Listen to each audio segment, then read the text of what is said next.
Man, I think the Erik Karlsson situation is so fascinating. Here he is, a guy coming off an unbelievable season, the first defenseman in 30 years to get to 100 points. He wins the Norris Trophy, and he's pretty much trying to negotiate a trade out of town. But San Jose's like, we're not giving you up for nothing. And just because of his price tag, nobody wants to give them anything. But over the weekend, in an interview with Expressen hockey reporter Adam Johansson, Karlsson pretty much stated he's talked to Pittsburgh, he's talked to Carolina, he's talked to Seattle.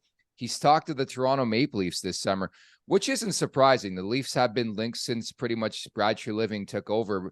I don't know about you. Like, it's tough to see a pathway. There is a pathway there because of a guy like Willie Nylander who could be part of a deal, but I don't know if the Leafs want any part of something like that.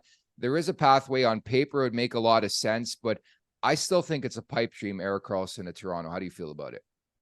Yeah, I don't know. It's tough when you got two different players. They're different positions. They're both premier players. Who's worth more? Who's willing to, get out of the deal and salvage something so it's not a complete loss? I don't know. Tree Living loves to make deals. If anyone can do it, I do think it can be him. You look at what he pulled off there when he didn't want to lose completely. The likes of Johnny Gaudreau and Tuchuk and these types of things. He pulled off some big moves. And can he do it again? Possibly. Could they move him in for Karlsson? Maybe it would be certainly a blockbuster trade that you know halt the show. We got breaking news here. This trade just went down. Would be wild. It'd be great to see. Ultimately, like I said, it's so complicated and there's so many things going on that it's hard to even win. If they pulled off something like that, I'd be excited no matter what, saying, "Hey, at least we made a splash and tried something." Obviously, it made sense to the powers that be in the front office. It'd be wicked. Can they get it done?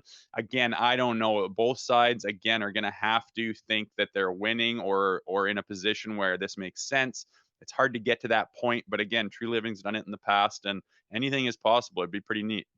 Like most things in late July, early August, very, very slow moving on the Karlsson front. And neither side is really moving very much in terms of what assets they'd love to give up in a deal. And San Jose is just not going to trade this guy for the sake of trading him. As mentioned, like he is coming off a historical season, but again, the cap hit and everything surrounding the player he wants out, it's really hurting the leverage of the San Jose Sharks. But I think at the very least, the Leafs have to continue doing their due diligence on that situation. Again, financially, I have no clue how they would make that work unless it's a big ticket guy leaving Toronto to go to San Jose. But if you're involved in that derby, I think you have to be involved. Just more so the magnitude of a guy like Karlsson, what he can mean to this team, and the fact that outside Morgan Riley, Rosie, they really haven't had a puck moving presence on the back end. Like that's one of the things I would love to see this team have more of moving forward.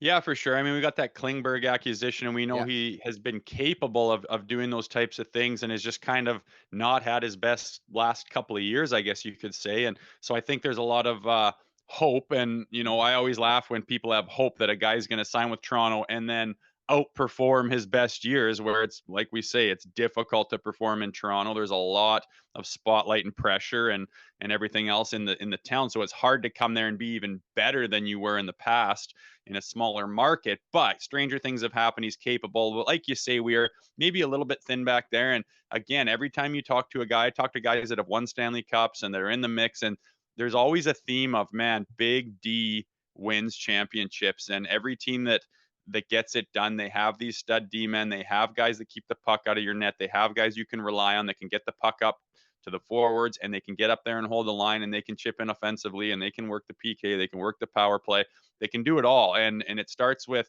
you got to have a real good goalie, you got to have strong D, and we have no problem with offensive power and goal scoring forwards. Great, and like you say, it's very appealing to say, holy smokes, how could we, maybe we lose a Willie Nylander, which maybe we would anyway, but we get an Erik Karlsson somehow in the mix. I mean, looking back, if that were to happen, you could say, holy smokes, was that ever a game changer for this team? They were always searching for something in the playoffs, and boom, now you have it. Very appealing, potentially. Time will tell again. It would be nice to get an Erik Karlsson. Like you say, he just rattled off a career year and a Norris winning campaign, 100 points as a D-man. My God, he's an absolute stallion. Can we get him or not? I'm sure True Living's cracking the books and working the phones trying to see if there's any way that he can make his team better. And I guarantee you that's not off the table.